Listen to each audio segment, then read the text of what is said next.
All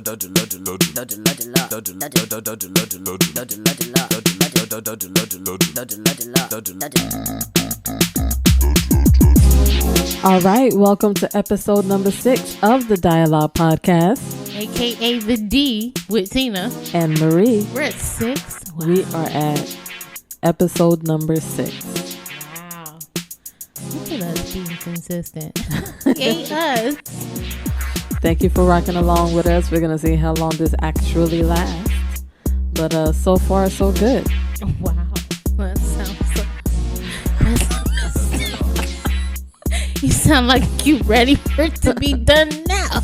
Absolutely Wow. not. I have been enjoying every bit of this to some degree.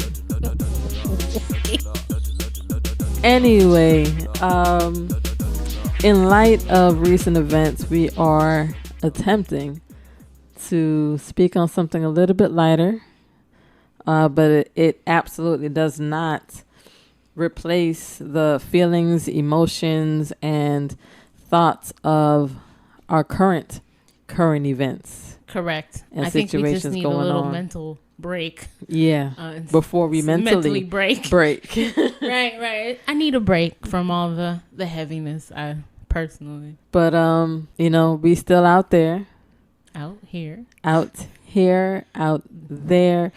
Black I didn't lives personally go are out still we mattering. still under quarantine, but however you choose to support, if you are supporting, if you out there protesting, if you are doing the research and doing the math and spreading knowledge and information, right? If you are calling the various governors and speaking your voice that way, if you are socially blacking out on social media, every little bit helps. If you are financially blacking out. Okay, so you're speaking of another event that's about to happen. Yeah, in July. Okay. That's the one where you do not spend any money. Oh, all right. We knew school boycotting is what we're doing. Right. All right. We hitting them in their pockets, in their pockets. I don't think nothing can hit as hard as Black Lives Matter in D.C. I'm sorry, what? Oh, you have been under quarantine.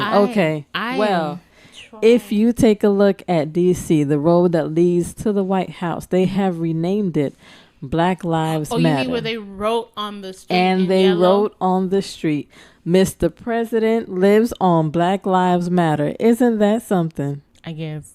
I don't know, because I've never been to Washington, D.C. It's horrible as an American. Is it?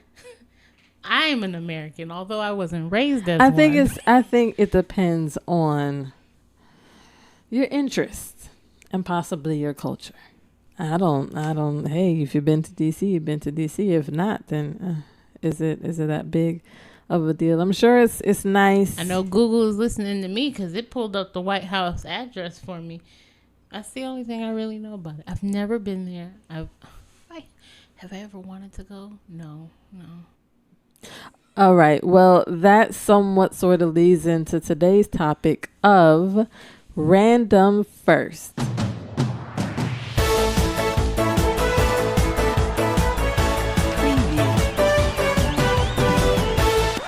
Yes. Now, when we say first, let's not go, and then we're not talking about our first times, and we're going to be dodging a few. Yeah. This time, this isn't going to be our first time speaking of random first. So right. we'll throw those in at some point in time, but not today. Exactly.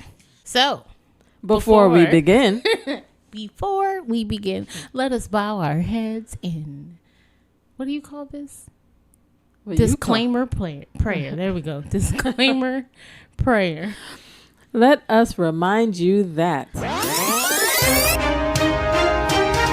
the opinions expressed in this podcast are our personal opinions and must not be construed as representing the opinion of any institution with which we are or have been affiliated with in our professional lives, aka do not come for us. Can I get an amen? Amen. Oh, okay. amen. I'm sorry. All right. Okay. All right. So, first, let's just jump into it. What is the first question you have on this random first? Wow. What was your first vehicle? My first vehicle that I can call my own was a 1996 Chevy Cavalier. Big Red. It was the 4-door, not the 2-door. It was red with black trim. Yes, I remember Big Red. Red and black inside and out. Mm-hmm. She kept up. She sure did. With the best for some years now. Yeah, yeah. And that was when we were doing recklessness. we were all reckless drivers. I wouldn't so much say reckless as far as skilled. Okay. Okay. All right. I think the Windows to the Walls song that we used to reenact in the car was a bit reckless. It was out that time. I feel like some people were exaggerating. To the walls. It wasn't that bad. I was not that bad of a driver. However, that was my first vehicle. Yes, the memories. It was a 96, and let me see, I had that when it was like 2003, 2004. I'm trying to remember. Did you have your car before I did? Yes, you. Yeah, you did. Because I didn't get my car until 2003. No. You had your car in 2002. Possibly. It was somewhere around there. Because you had your car before I graduated. No, yeah, you had your car. Now the thing is, we had that car, but it wasn't mine. Okay, you're right. It was my mother's. Right. So like, it got given to me. You were the only one driving.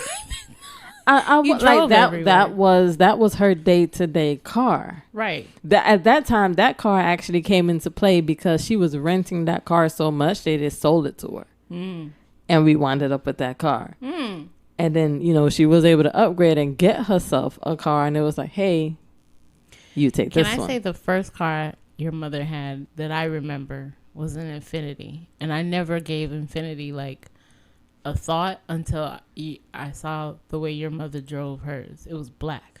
Yeah, and I don't remember that was before or after the Chevy. It was before the Chevy. Okay. It was before the Chevy. It was before the Aztec. Well,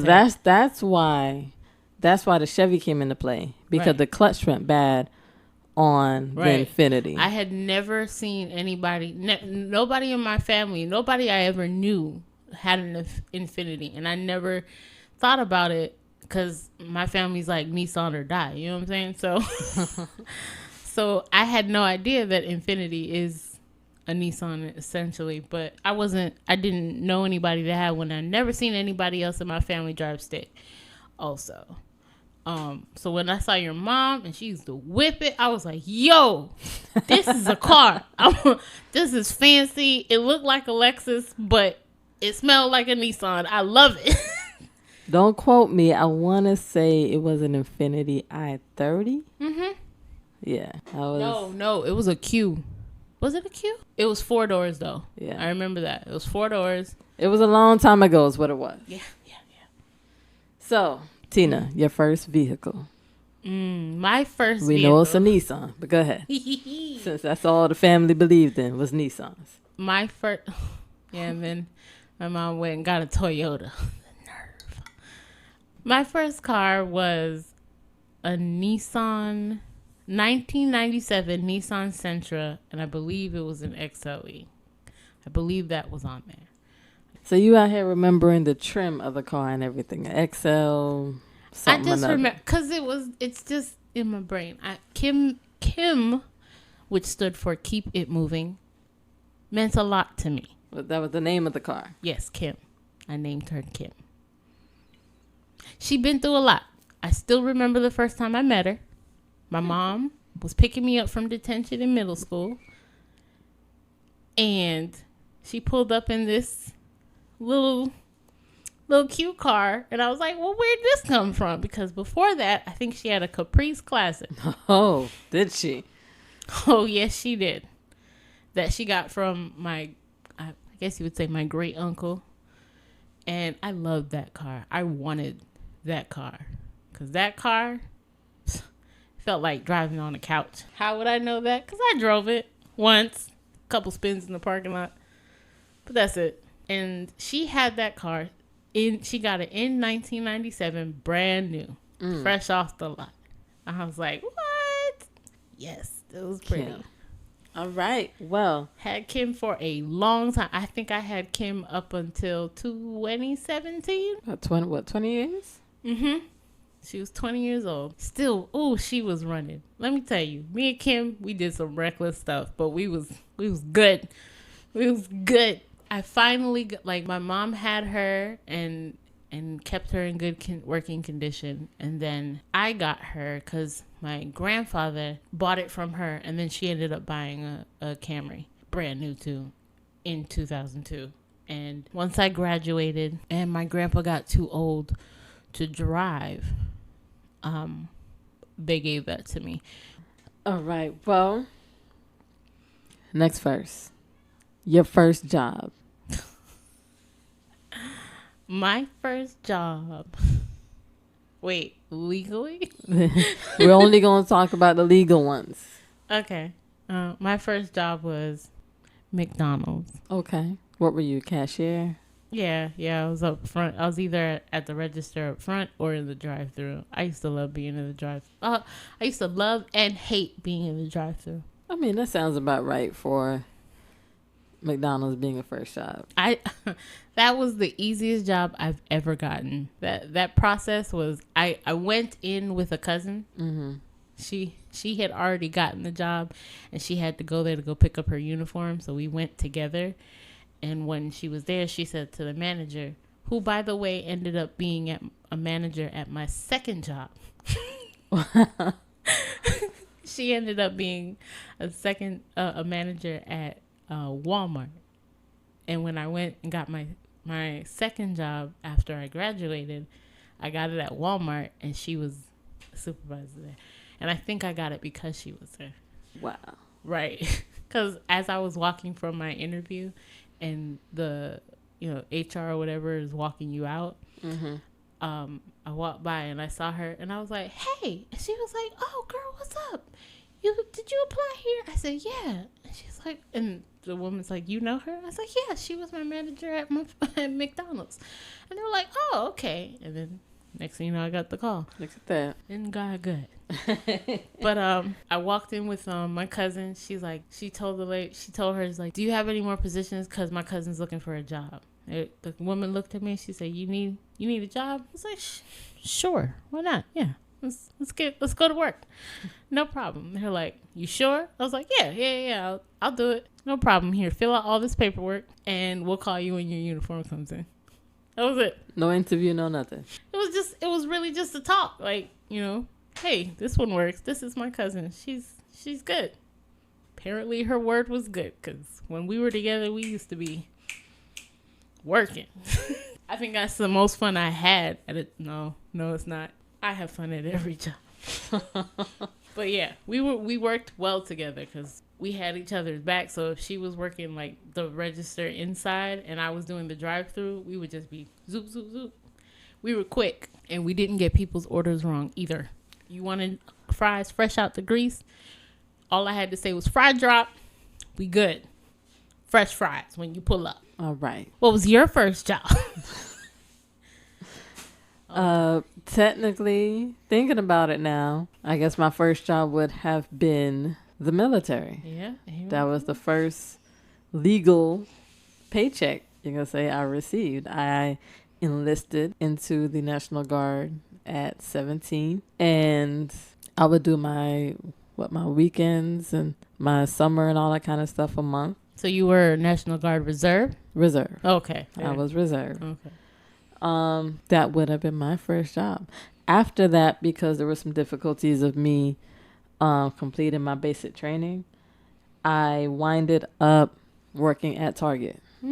So Target. I was a Target cashier. Competitor. While you were at for Target, Walmart. I was at Walmart. While you were at Target, I was at Walmart. Yeah. I was running the cashiers at Target. I didn't mind being a cashier.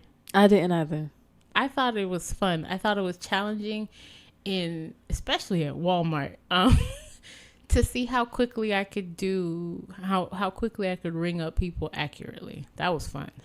That wasn't my concern. I was nervous at first because as good as I'm told I am at math, I'm just like, I'm not trying to screw up nobody's money. Ooh, let me tell you something about math. Okay, it didn't occur to me, math didn't click for me until I started being a cashier at Walmart. I could agree. I could agree with that. But once I got a hang of it, and I'm just like, oh, okay. I even had some times when my cash register went down, so you had to do everything in your head, and I'm just like, all right, here go my test.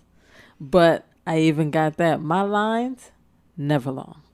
Got everybody in and out, in and out, in and out.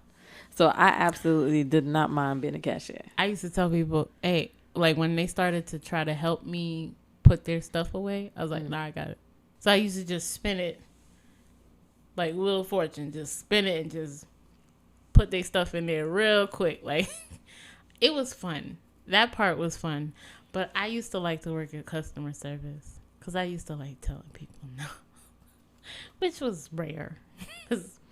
I sent everybody customer service. I didn't deal with that. Customer service was fun. I didn't mind that. Because all you were doing was taking stuff back and putting money back on the card. My registers were rarely touched. I was good.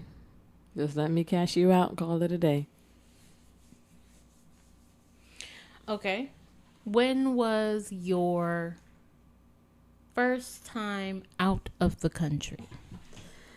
Out the country. My first time was... Well, how old were you?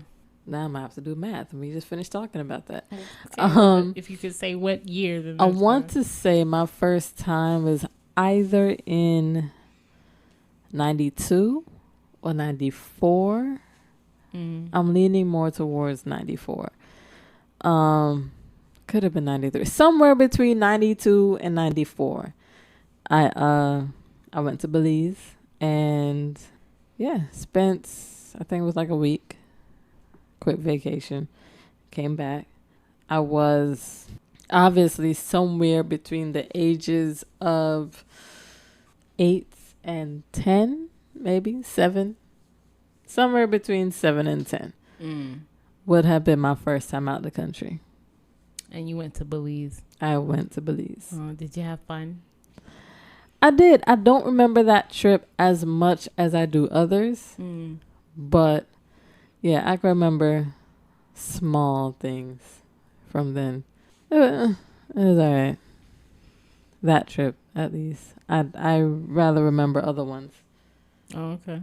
But, yeah, that's my first time out the country. And you? 87 or 88? Oh, right out the womb sometime. Okay. It had to have been before I started school. So I think I started like 89, 90. Like that, I started kindergarten like 89. And where'd you go? Jamaica. Of course. It was just the thing that we did every summer. We went to Jamaica for those 3 months, and I always used to miss the first day of school because. Okay, how about your first time out the state? See that I'm from out of this state, so first time out of the state you grew up in. Around the same time. Cause you're New York born, right? How long were you there? I probably came before I was. I came down here when I was 3, and I went. Okay, so and I was in. You grew up down here, right? When's the next time you left the state?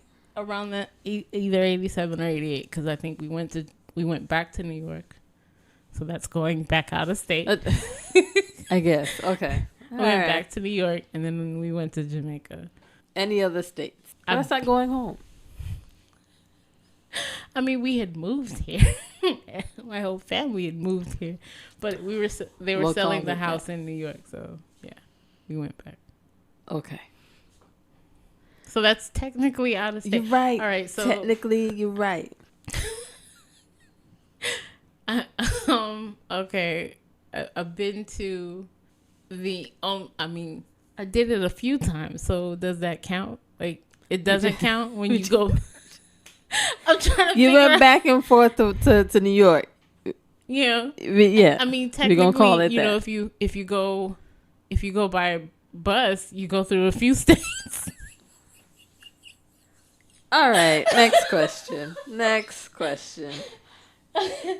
Okay. When was the first time you went out of state? 89. Where did you go? Where did you go? I left the state in 89 and went to Minnesota. Wow. Never thought of Minnesota. If anything, I guess you can call it 2 states, because we went to Minnesota for a bit, and we took, I don't know, a day or 2 and spent it in Chicago. Wow. And then went back to Minnesota. That's cool. Why did you go to Minnesota? Visit family. Who is in Minnesota? My uncle and cousins. Who goes? I find it. I'm not saying it's weird. I'm just saying I always found it interesting when Caribbean people or people from other foreigners settle in places like Minnesota, Idaho, South Dakota. Kind of, but I don't count Minnesota as much. They have a decent Caribbean population out there. Right, and that's what throws me off. What is because if you think about it, Caribbean people tend to gravitate to certain areas. They either go into New York, they go into LA, they're going to Texas, they're going to Miami, they're going to Chicago. I only thought Chicago. I only thought Caribbean people went to New York and Florida. Y'all only went to New York. But yeah, a lot that I know of, they're either in New York, LA, Miami, or Chicago. I didn't know that. And if you think Minnesota is not that far off from Chicago, so yeah, they might want to branch out. They'll Illinois. dip into, they'll dip into like the neighboring states. Huh. So I should really travel through the United States of America, but I don't know if you want to do that now, but yeah. Well, I mean, since we're still on quarantine, it might be pretty cheap. Cheap or not, will you make it back alive? All right, so next question. You sure? Okay, so the next question is, when was the first time you were ever pulled over? So we were going there anyway. Man, I do not remember my first time being pulled over. Unfortunately, I've been pulled over a number of times. So I can guarantee you, though, my first time being pulled over, probably for a speeding ticket, probably like 99.9%. But I don't remember the first time I was pulled over at all. I do. What happened? It was the year 2002.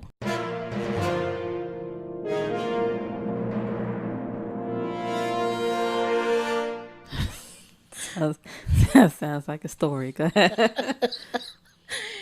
And it was me and Kim pushing it, trying to get to a job on time.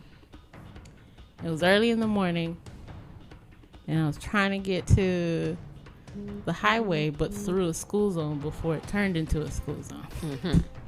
That didn't quite work out because the police officer jumped into the middle of the street and told you to go ahead and pull to the side. More like waved down the car to make sure I did not pass him. It was more like just stop, not even pull over to the side. It was stop. You might hit me. Wow. Yeah, I was gone. We were off the line. They saw us. It's bad, but I didn't. I got my speeding ticket, and he was like, "Just slow down." I said, "Okay." I went about my business. Well, wasn't that a friendly stop? Well, I told you I get Caucasian. I was like, oh. I was like, "Hi, officer. Sorry about that. You okay?" He's like, "Yeah. Where are you going?" I was like, "See, I was trying to get to work," and he's like, do you realize a school zone? It's about to be a school zone in like the next 3 minutes. I was like, exactly. I was trying to be through the school zone before it turned into a school. Here go your logic. He said, he was like, wow. Okay. With license and registration. Sure, officer. Here you go. I know I'm wrong. I'm not going to argue with you, sir. Go ahead. You didn't give me the school zone ticket, that's for sure. Just wrap this up so I can get to work like I was trying to do. All right. So here goes one. Your first date. I never had one of those. At all. I mean, the first time you went out, I'll be honest, it's a fairly difficult question for me as well. I had to think about it. Because I go out with my friends. Okay, no. Your first date with a male companion. I see why you brought me this drinks, because this topic, this whole show just seems to be the most difficult one we've ever had. And if y'all could see my face of annoyance as I'm asking these questions. Go ahead. You need time to think? I guess it was in high school. Yeah, it was in high school. Where'd I you wouldn't go? really call them dates. They were like, okay, we're going to hang out after school. Okay, well, no, that's...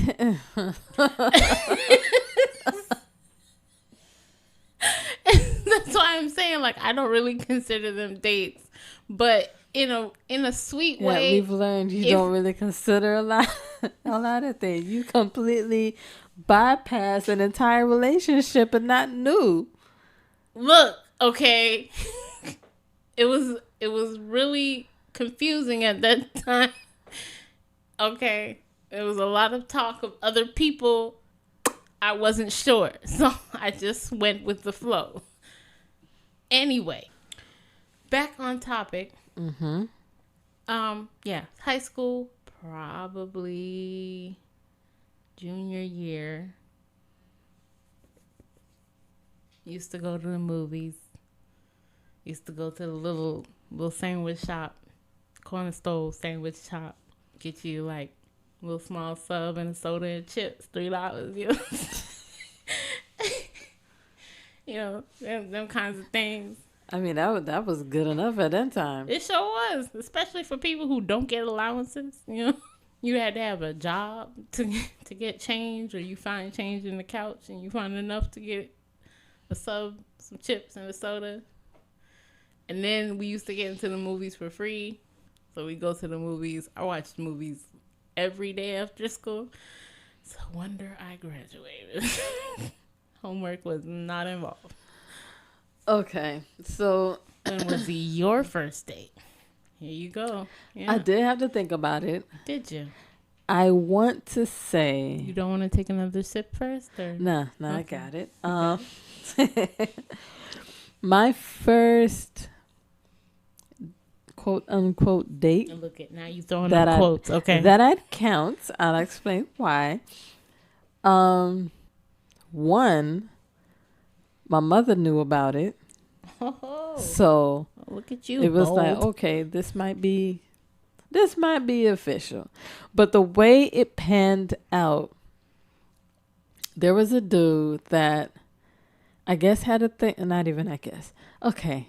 If Had you're a thing calling for it me. a date, Had a thing for me. I Yes. didn't quite see him that way at that time. There were others. It was... So was it okay? Hold on, I'm getting there. I'm getting there. So he was cool. He was a cool friend. I knew he liked me. He expressed that, but he also knew that I was possibly talking to somebody else. Wow, you busy. I was not busy. I was socializing. Is that what we called it back then? I was just being social. I was socializing, but for a few years. Damn, that's. Well, When was this around? Like maybe you were in like high school. maybe still, like or? yeah, Okay. yeah, maybe like 2 years or so. He kind of reapproached, and everything was still the same. And my mother caught wind, and she was like, she actually noticed something, and she was like, you can't play with him like this. I said, I'm not playing with nobody. He knows what it is that we friends. But it made me think about it, and I didn't want to feel like I was misleading him or like stringing him along. I thought the friendship was cool. He would express the friendship was cool, but every so often throw little hints in there trying to see if he can fit in, whether I was talking to someone or not talking to someone. May I ask a question? What is your question? Did he ask you out on a date? Plenty of times. Oh, so he asked. Said, would you go out with me somewhere? Ain't nobody ever said, can we go on a date? That was one. It was, See, that's the clarification that I needed when you said, when was your first date? Did somebody ever ask you out on a date? Well, hold on. This is what it was. Why I say, okay, I would probably term this as my first date. I decided, okay, let me give him a shot and see beyond friendship. Well, that's what that dating is supposed to be. So we winded up planning a day to go out to the movies, get some food. It was planned. Okay, that's the thing. That's a date. That's a real date. And he came by. He picked me up. We went out. We went to the movies. We grabbed some food. We went back to the house. We chilled for a bit, and I was.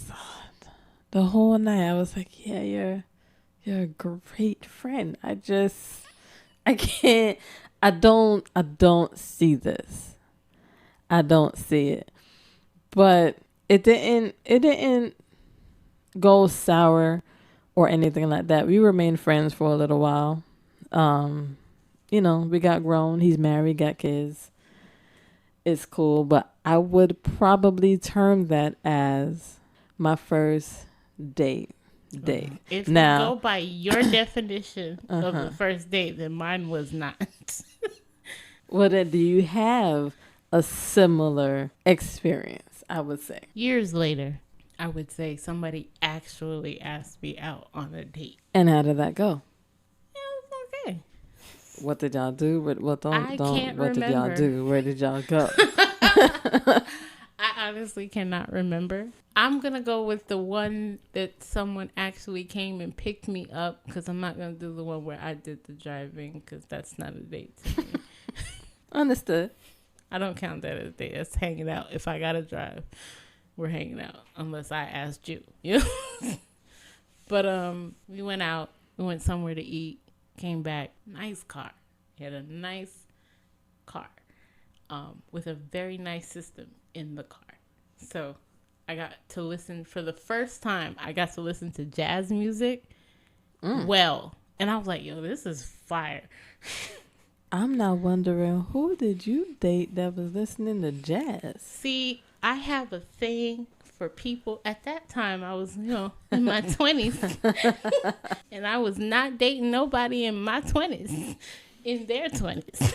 So there's a good hefty age difference there. If y'all out here riding out listening to jazz, all but right. it wasn't even like old school jazz. It was more like the soul jazz, because it was Kemp. Okay, right. And I was like, who is this? Because this is fire. And the way he set up his car sound system, it sounded like you was at a concert. So I was like, yo, this is fire. You can hear every instrument, because, I'm into music. I don't necessarily, I don't really gravitate to jazz or country, but if a good song is being played, I am into it. I'm listening to everything. And that, I was like, oh, this is nice. Who is this? And he told me who it is. And I was like, oh, I'm going to look him up. And, it was a very nice experience. If that was considered a first date. You know what? I bet you know who it is now. I'm going to have to think about it. I don't. Okay. All right, off air. We're going to find out. We about to have a whole nother dialogue. Okay, can you remember the first time, if you even did, have quote unquote the talk? I'm going to answer this for both of us. We didn't have no talk. There was no talk. Okay. Neither of us. My talk came in the form of school programs and schools. So anytime at that time when school would have like sex education classes, or a speaker was coming to the school to talk about sex and STDs or what have you, and the school had to send a permission slip home to see if you were able to sit in on the class. Those were my talks. Right. I attended every class there was. Yeah. I mean, what I learned from those sex education classes was anatomy and physiology. Like, this is this goes in here, this can happen, this goes into this thing, it makes this, and this is how you get pregnant, and this is what happens for 9 damn months. And then you're pregnant because this thing is missing every month. It was like, are you okay? I was like, God, at least I don't have to go through that. And then 12 hit, and then boom, hey, guess what, you do. Those were, yeah, okay. So. Now, if you want to say, like, a talk with an actual adult, this was my mom. Don't let boys touch you. Don't let me find out. I didn't even have that. That they are touching you. Do you hear me? Okay. Like, legit. All I got was whatever the school gave me. She signed the permission slip. I went to school. I attended the class. I got my knowledge. Your school had a really good program for sex ed, because mine was just it wasn't a sex ed program. It was like once a year there'd be a speaker who'd come by, and it's just like, okay, we're going to talk about sex. Here's your permission slip to ask your parents if you can sit in on the class. She signed every single one. So did mine, but... That's all I got. That's all I got. I don't think me and my mother ever spoke about sex until I was married. Wow. Until I was married. We might have had a discussion here or there. Now, and that's tricky, because being in and out the hospital as much as I was as a teenager, there were some times they'd want to do tests. There was one particular time where I'm sure she knew by that time, because they want us to do an ultrasound. So it's like, we're either going to do an abdominal ultrasound, or to get more information, we can do a transvaginal ultrasound. And I was going through it. I'm just like, do the transvaginal. I want to know everything that's going on. I'm tired of this pain. And they're just like, well, it can be a little difficult if you've never had sex before. And because I was a minor at the time, my mother had to be in the room. I'm just like, it's okay. I'm sure I can handle it. Can we just do that one? And it's like, well, have you had sex before? And I'm sitting there. My mother's on my right. Didn't I just say the doctor's in front. I'm just like, oh, hell. Like, we didn't even have this conversation. But then I'm sure it was only like 2 seconds of silence. But for me, it was like 5-10 minutes of silence. Nobody said nothing. And then the nurse is just like, I think we'll just go abdominal. We're just going to do abdominal. And I'm just like, okay, all right. We'll do abdominal. Let's do that. But yeah, it I wasn't scared to tell my mom by the time, because she pretty much assumed I was before I was. She was just, I don't know, my mom assumptions kind of show on her face. So when there was a time where I had to go to the doctor, it was, about all those abdominal issues that women go through monthly. And they asked, and I said no. And she was like, huh? I was like, yeah, no, I'm good. Ain't no penetration over here. But I knew that, that little safety precaution that every young woman has, mine was gone. But it was because of, it just broke by itself. It broke by itself. Yeah. And by that safety precaution, for those who might be trying to catch up right along with us, are we speaking of the hymen? Yeah. It broke by itself? It did. I remember that day, and that was actually kind of scary for me. I was wondering what happened, and I went and told my mom, and she was like, "Oh, okay." So, okay. Living on your own. When was the first time you lived on your own? That's easy. I got married and moved on out. That's what that was. Okay. I always said, "Yep, I'm gonna get out. I'm gonna graduate, get this job, get my apartment, live this life." It just didn't happen. But a few years later, I wound up getting married and moved on out anyway. I was 25, 26, maybe. I was 18. So you literally took that once you're 18, you grown, get out, get your own spot. I was put out, actually. I was kind of put out because, yeah, I did take that. You went to 18, you're grown and you're responsible for yourself. So I used to work, and then right after work, I probably sometimes went to the club and then came in at all hours of the night and then did my day all over again. Go to work and go to the club and then come back home and then go sleep, go to work, go to the club, or sleep, go to my friend's house, hang out there for hours, and then come home and then go to sleep, go to work. Until your mom was just like... She says that I left the door unlocked, so she changed the locks. So when I came home from work, actually on time this time, it was like right before I got a second job. And so I came home from work, tried to get some sleep, and the doors were locked. No, actually, no, I never went home before I went to the club. I went in my work clothes to the club.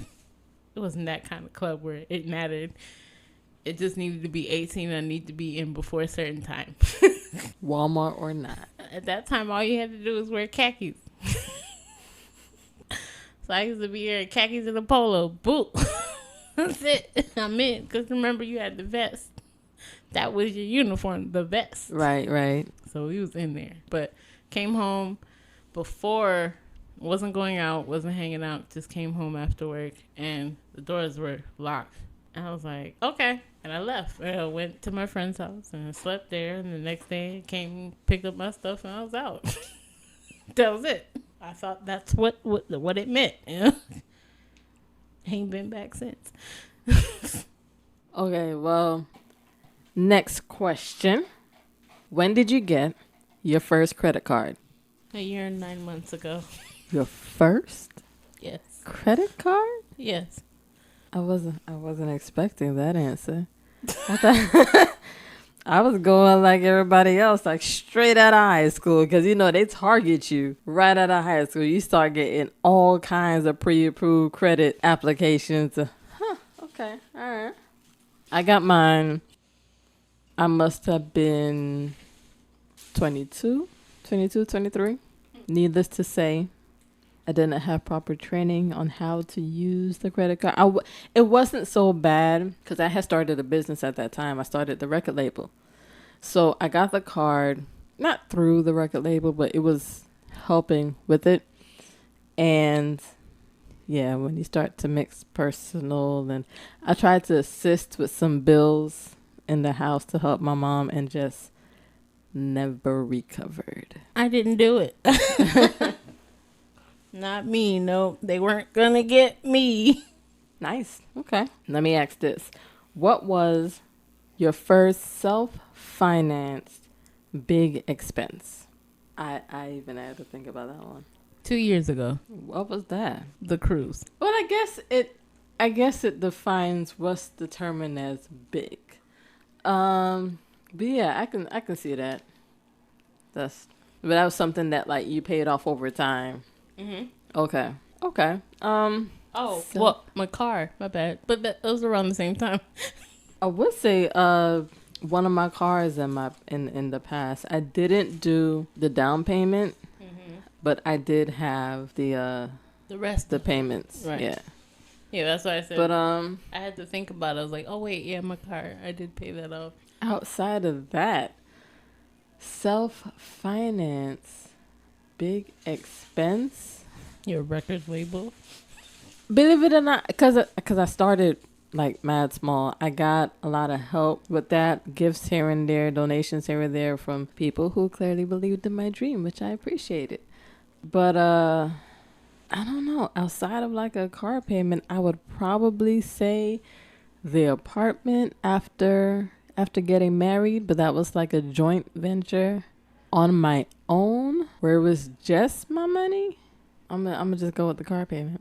Car payment and apartment. Yeah, car payment and cruise for me. Okay, here's a good one. When was or have you ever been your first like girls trip or just a trip with a group of friends?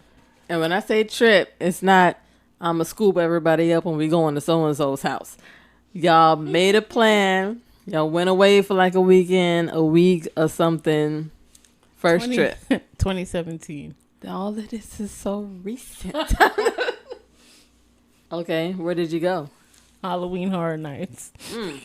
You won't catch me out there. It wasn't as scary as I thought it don't was care. Because I'm scary. Like I don't do it.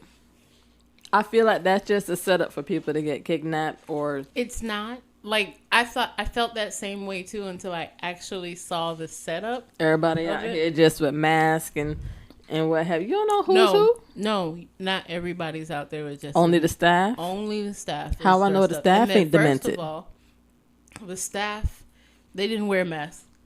Well, it honestly depended on what they were doing, because a lot of them had, like, the special effects makeup on. If they looked like a zombie, but you could tell who they were. Like, I could, say. As a patron, you can't go in there with... Absolutely not. With makeup, masks, nothing. No. I can't... How do I trust the staff? How I know a staff member's not demented over here recruiting for some other cult?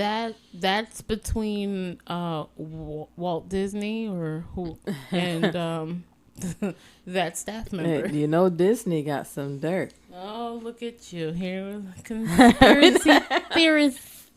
We're not going to do the deep Disney dialogue today, but if you are one of them, what is it? Halloween Horror Night? That's the night.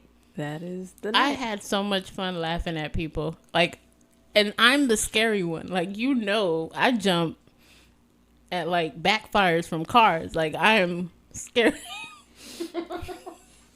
Like, my nerves are bad. People can't even walk up on me quietly without me jumping. But there, I was fine. I laughed so hard. I laughed the entire time. I'm not even trying to test it. My homegirls will. I think it's good, especially if you go with somebody who's not as scary, but is lost they ever loving mind when they got there. Cause she had me in this vice grip on my hand. I was like, we are not that close, but okay, we gonna be close today.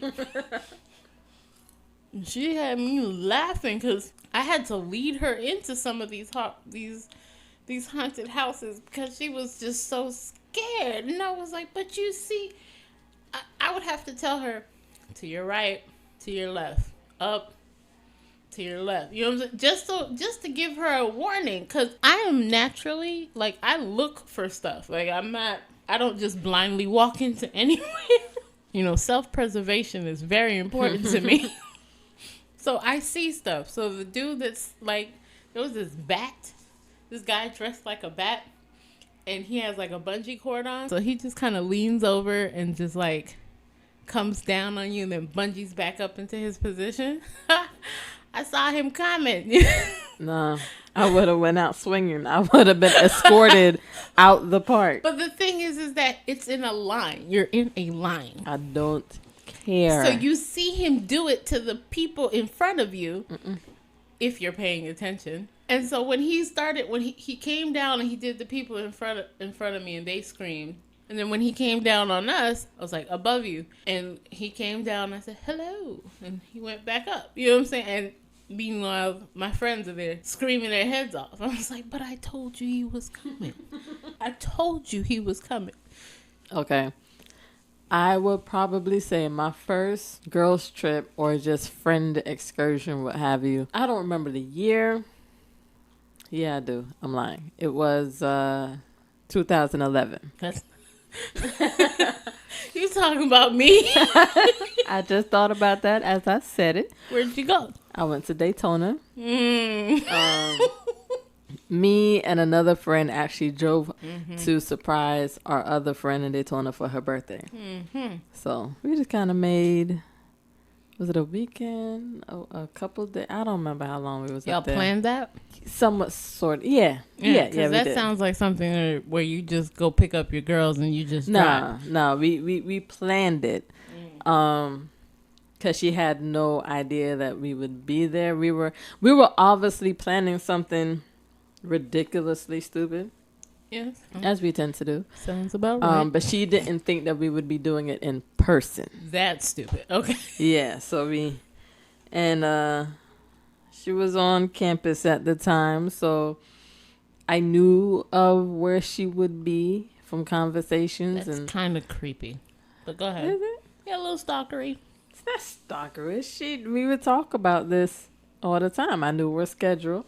Right. She would tell me about some of the people she would hang with. So I would, I found a way to get in contact with them and say, hey, we're here to surprise so-and-so. And you found a way to get in okay. Don't worry about it. We did it. And it worked out great. I don't remember what her position was. It was some woman in her office. And she was like, hey, use my office. I'm going to tell her I need to see her. She was interning somewhere. And I'll have her step into my office. I said, that'll work out great. We went into the office, had all the balloons or whatnot. She stepped in. Yeah.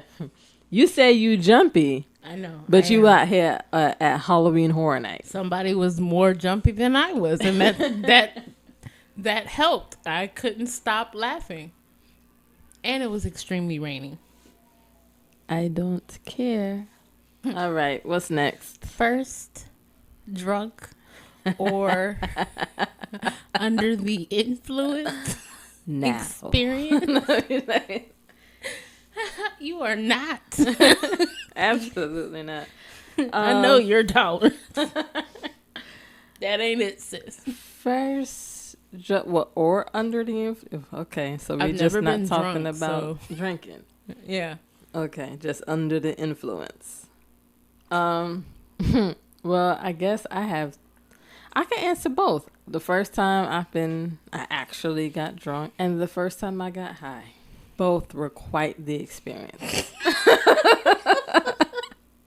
I bet they were. I don't remember. I know much your alcohol tolerance. So yeah, which is why it surprised me when I actually got drunk. But it was absolutely my fault. I probably would have counted this as a girls' trip, but I didn't. Me and a friend drove to Tennessee for reasons. We just gonna bypass that altogether. We went for some reasons, and on our way back down, we had some leftover bottles, and we had car trouble, so we had to spend the night somewhere until the car got fixed. And I'm just like, why not just make a night of it? My mistake. I winded up mixing everything we had. I don't even remember half of the drinks. I remember cognac was in there. I know I had orange juice. I know I had a half a bottle of Powerade. And I don't even know what other liquors were there. But it all went in the same cup and they all went to the same place. That is disgusting. And you mixed orange juice and Powerade? That is nasty. However I did it, God. It wasn't so bad to where I got it down. Now my tolerance level is fairly high. I didn't expect anything to hit me. Some hours later. It sounds like you mixed dark and light liquids together. Yeah, I did. Yeah. I mean, I've done I didn't know that rule at the time. But I definitely learned. There's only a certain point in the story that I remember. I had to be told everything else that I did. Apparently, I do remember continuously calling a gentleman I was with. I I was walking a tightrope in the middle of the hotel room. I was my friend, and see, the thing is, we hadn't eaten. No. Which I don't usually mind. I'm just like, I need to take effect quicker. I can do without the food. But she was like, no, you need to eat. I kind of see this going down and going bad really quickly. I'm going to go out and go get some food. But we were in an unknown area. It was dark. I felt like we had to protect each other. So she was gifted a samurai sword at the time. So from what I was told, she had to attempt to lock me in the hotel room because I'm outside with the samurai sword talking some, we got to do this together. I got you. Nobody's going to come. I'm going to protect us with this sword. And I don't know. It was, it apparently was quite entertaining. I just remember the morning after. That's when you know you have to have a certain support group of friends around you. Apparently, it didn't take long for it to all come up. She cleaned me up. She got me in bed. I woke up the next day. And when I tell you this experience changed my whole life for the next 6 months, I didn't drink juice. I didn't drink liquor. The only thing I drank for 6 months after was water. The way my stomach felt, some people had headaches, some people got this with a hangover. My stomach felt like it was turning inside out. I was just like, I am not doing this again. I don't even know how this happened. It literally set me straight for 6 months. I took another drink 6 months. I had to ease myself in because I'm just like, I can't even trust myself. I don't know what happened the first time. I can't relive that moment. I just got to take this slow. But I actually got drunk once. But at least I know even in my drunken state, I am always willing to protect my people. I am there. I am not going down without a fight. I have never been that drunk. That is the one and only time I have ever been drunk. I have never been that drunk or high. And I can't even remember the first time I got high. I mean, I got tipsy plenty of times. It was so uneventful. I do remember my first time being high. It was fairly recent. Again, I was doing way too much. I was doing way too much. I had a few more than I should. Like, I know my limits. This is the thing. But I was so bothered that day. I'm just like, yeah, go for it all. And I surpassed my limit. Cause you know, for me, there's a slight delay. There's a slight delay. I'll burn through one, and it's like, all right, I'm good. I gotta wait a little bit for it to, really kick in. And it's just like, no, it ain't moving fast enough for me. Let me just go ahead and speed this process up. I sped up way too much. And I had a night I will never forget. When I tell you the conversations I was having in my mind, I was freestyling. I was writing. I was like writing movie scripts. I was so extra creative to myself. I finally had to stop and just ask myself, am I saying all of this? Or is this just in my I don't think I'm saying, it's not coming out of my mouth. My mouth isn't moving. But there is so much going on in my head. It was tiring. I was doing a lot. I am a worker. I work regardless. If I'm drunk, I'm going to protect you. If I'm high, I'm going to multitask the hell out of what I'm doing. It makes my experiences so uneventful. You need more. I can't, well, I've never been able to get to a point where I can get that way because I always have someone else that's around me that I have to watch. Yeah, see, well, being drunk was a mistake. It was a mistake because I'm the same way. I always have to kick into responsible mode, so I could never allow myself to get that far because I feel like I have to at least be the responsible person to make sure things are good. Hell, being high, I was home. I had nothing to do. I had a good night's sleep. That's all I could say. It's nothing like that is completely uneventful for me. There was one time. One time. What happened that one time? That wasn't my first time, but there was just this one time that I did not appreciate it. I was highly upset. Get it? Highly upset. I was upset because I couldn't think. You know? You couldn't think? I could not think. Oh, I was thinking way too much. I could not think. I remember coughing for about 15 minutes. And then I walked all over an entire apartment complex looking for my friend. Got to my friend and then asked her, how did I get here? And she said, you walked over here. And I was like, huh. Well, I need the key to the car. And she's like, I'm not giving you my key to the car. I don't want you to go anywhere. I was like, I don't want to go anywhere. I just want to sit down and think. Because I don't know how we got here. And she said, so after... You just wanted to sit and figure this out. Right. And apparently she was in the middle of breaking up with somebody that we came here best with. Timing. Look, it was... This wasn't even my idea. Okay? This was her. And I was like, yo, just give me the key so I can sit down, please. And so she gave me the key, and then I had to find my way to the car. Don't know how I got in the car.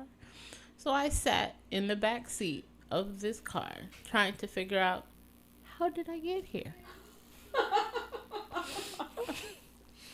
How long did it take you to figure it out? At some point, I just said, you know what, let me just close my eyes and breathe. Let me just focus on remembering to breathe. And as I'm doing that, here comes the now ex, all upset and walking into the car and slamming doors. And I said, hey, listen, bitch. I'm trying to think. Don't come in here with all this loud car door slamming. It's ruining my concentration. Sit down, shut up, and wait for her to come drive us home. But that was it. Like I said, uneventful. Wow. Now, have I been witness to some really drunk? Yeah. Okay. So the next question is, when was the first time you've had a heart-to-heart conversation with a friend or a family member? And how did that conversation change the dynamic of that friendship or the way you communicated with that family member? I guess if we can determine what a heart-to-heart can be, maybe my first heart-to-heart with a friend, I might say a friend I grew up with. We were going through some rough patches in our friendship, and I brought it to her attention. And how did it change the dynamic of our friendship? I don't know. Are we friends today? I don't know. We're cool if we see each other, but yeah, we don't talk.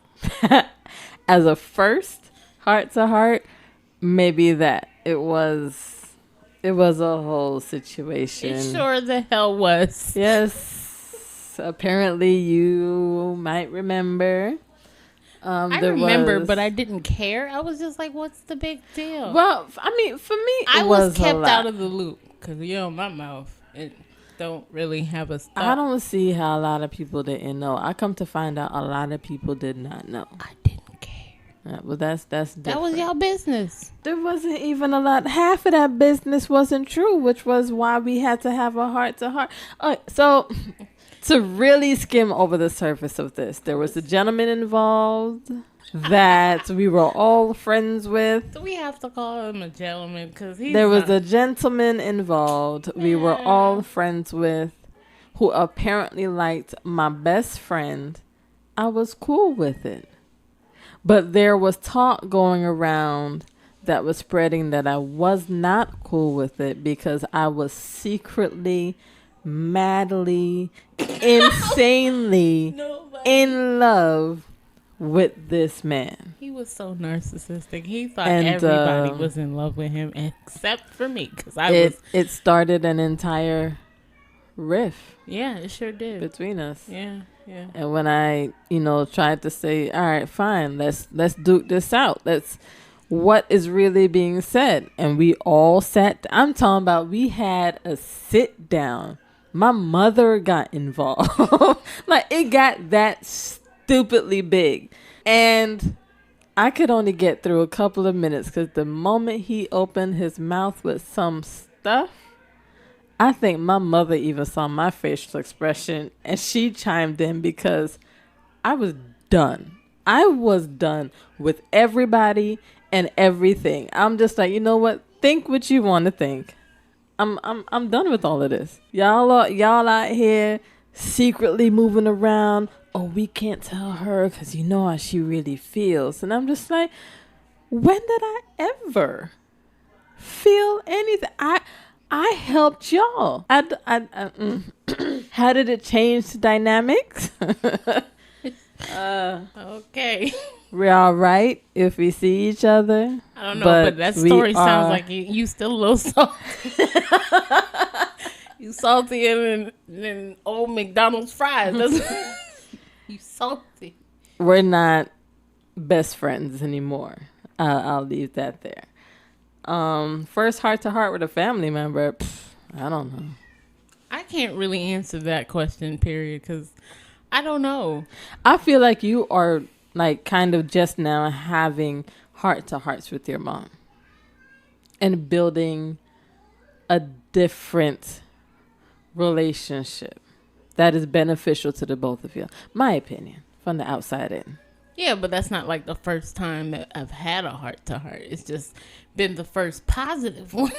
Well, okay. I have heart-to-hearts with just about anybody. Well, not just regular conversation now. Well, what's a heart-to-heart? Like that's what I said in the beginning of this question.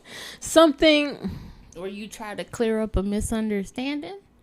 Just something that can change the dynamic. Like it is that important for you or even for them that it needs to be said that can change the dynamics for good or for bad. Like you can't just brush it off and be like, yeah, I don't care. I forgot who I'm talking to. You can brush damn near anything off. Okay. Next question. Well, I don't know how I feel about that, Marie. Damn. You sound like you annoyed the hell at me. Like, okay, well, sure, let's have one right now. What's up? What's up? I have been the type of person that if I feel uncomfortable in a situation, I will ask, like, yo, what's up? Like, what I do? Or what do you think I did? And that has been my problem, apparently, with past heart-to-hearts, I could say, with my mother or as a family member or a friend or whatever. Right. Mm-hmm. So, because, again, I don't get upset. It's like, I heard you. Okay. I'll try to be better, or something like that. But I don't care. Okay. It's not that I don't care. It's just I don't really take things so personal from friends and family because it's like, look, this might be a rough patch for you. So, if you want to talk about it, I'm here. If you don't, I'm still here, but okay. Has there been anything that you did take personal? That would be the heart to heart. That I had to bring it back up and say, hey, look, this bothers me? Maybe. I can only say I've had one where I actually was bothered and I had to say something first. Mm-hmm. And it was all through text message. And it was with a friend. A conversation's a conversation. How did that pan out? We ain't friends. Oh, none of these heart-to-hearts have positive outcomes. Well, okay. Says who? It was positive for me. It was absolutely positive for me. I mean, when you recognize a toxic person and you call them out on their toxicity. Mm-hmm. I'm not even going to try to repeat that word. Go ahead. Yeah, that was the heart-to-heart I had, and I said how I felt, and that was it. I don't like when, this situation was, they started acting funny when they made a promise to do something. Mm-hmm. When that time came for them to do it, they started acting different and making it seem like, oh, they're not doing anything. So when I brought it up, I'm like, look, this is your responsibility. You said you were going to do it. I have no parts in that. I'm not going to fight for you if you just going to blatantly make promises and not do them. That's not my business. I told you not to make the promise in the first place. You went ahead and did it. Now follow through. And then it was like, oh, well, can you do it for me? No, I'm not going to do it for you. What kind of friend is that? It's no big deal. Fine, then just, deal with it yourself. I'm not coming to do it. I said, look, come, do what you said you were going to do and leave. It's not that hard, and I'm not going to do it for you because that's not what you promised. You promised you were going to do it. And no, I'm not going to do it for you. It's not my job.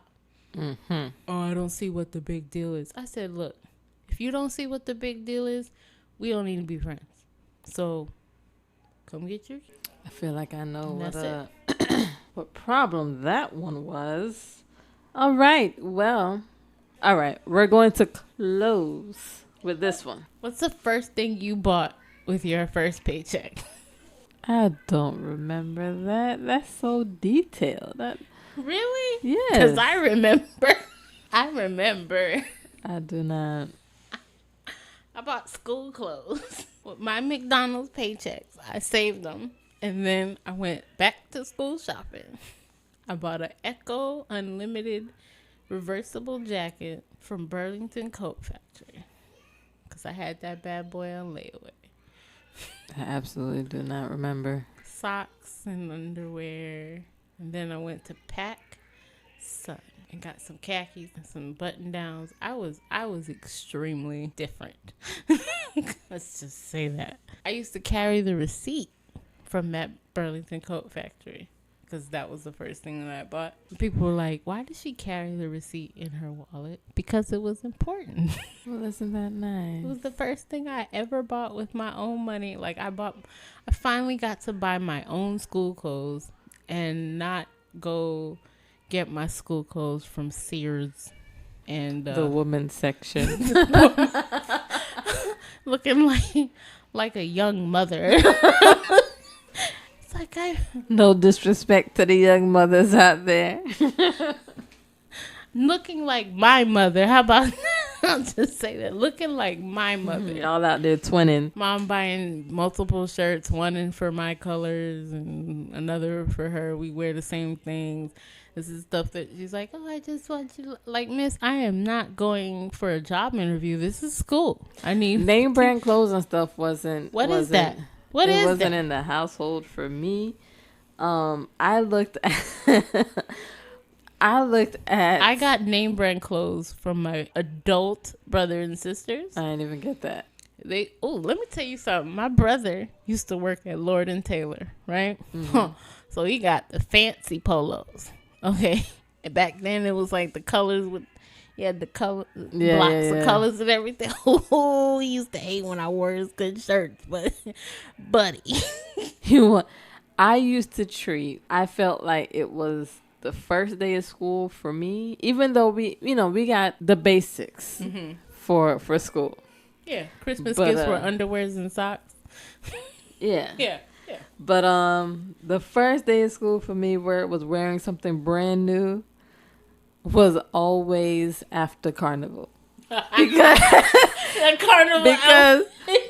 I'm sporting that year's Carnival shirt because we were spending then. That was my mother's time of the year to just relax. Don't tell her nothing. She worked all year round. She's about to get it now.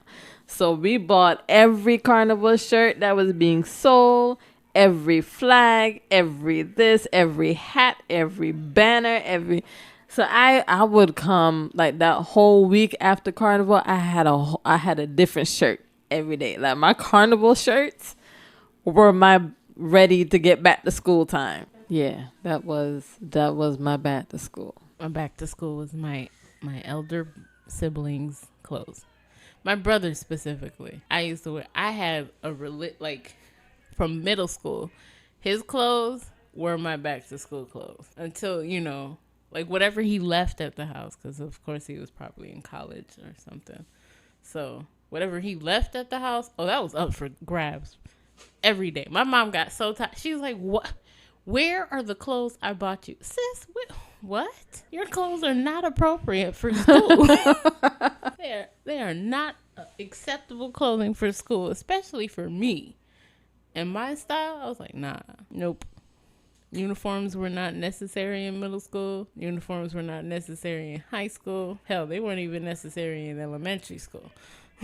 I'm from the no uniform generation. So yes. I wouldn't know. Oh, why? Okay. Sorry to hear that. My bad.